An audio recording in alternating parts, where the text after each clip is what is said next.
A big hello to everyone, and what we're going to be doing in this one is looking at 3 different ways we can take the thumbnail on YouTube, which has got these big black borders when recording screens, or especially mobile screens, usually with AZ Recorder that I use. So to get started, you'll see that on the bottom right you can see there's a blurry thing.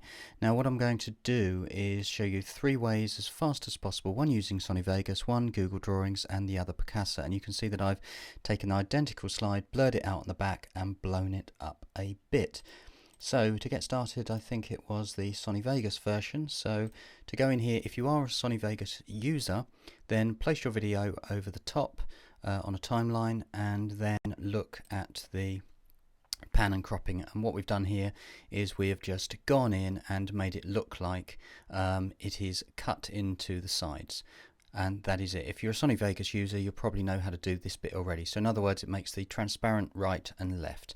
Then what you need to do is you need to get a still shot, which is that exact frame, and you can do that by clicking up here, which is the save snapshot file. And then you come in and you do exactly the same, where you go into the pan and crop and you crop right in really close, keeping the aspect ratio of 16:9, and that's it. Then what you do, you'll notice that there is a Gaussian blur that I've applied. So if I click that, I've used the default Gaussian blur, and then the overall outcome on that is this effect, and that is it. And then I've saved that as a snapshot again, uploaded it straight to YouTube. So that was done.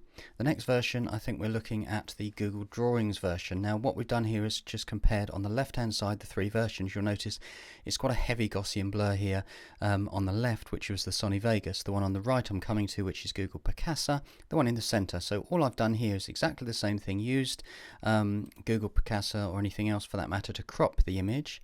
And then the components to this, very simple, and that is I've got the centered cropped vertical screen record, which looks like that. Then I've got this very close thing.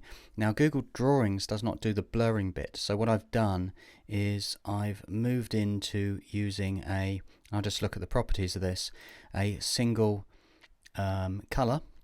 And in this case it's a nice bright yellow, and all I've done is I've made it a little bit transparent, and also I've brought the colour in a little bit, and then what happens is it lays over. So what you see is it looks like that. Okay, and then the one on the right I'm going to come to straight away, which is the Google Picasa, which I'm still using on Windows 10, which is still super excellent. So what I've done is I've got a capture here again, meaning still images, and I'm just going to press click that one, and on the right hand side I'm going to click that one. So in other words, I've got my 2 files. Then I'm going to create a collage, and you'll notice that I need a 16:9 size, and I've highlighted this left hand image. Then I'm going to click use image. It immediately comes like that, hit delete, it goes away. Then all I need to do is right click, align rotation, which I think it is anyway, 0 degrees, and then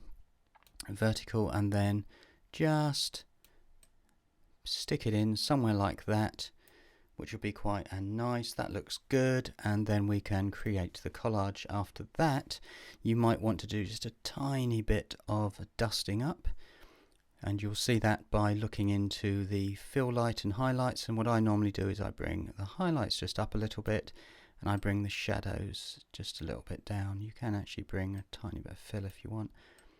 And that is it. The only thing I would say to that is that to get this blurring effect at the back, what I've used is the soft focus. So if I wanted to soft focus the bigger image, then I can use soft focus tool to get that. I think that's it for that. So there you go. That's pretty much all from my desktop, isn't it, really? So good. You may subscribe to updates if you think these are pretty useful, and also thank you very much.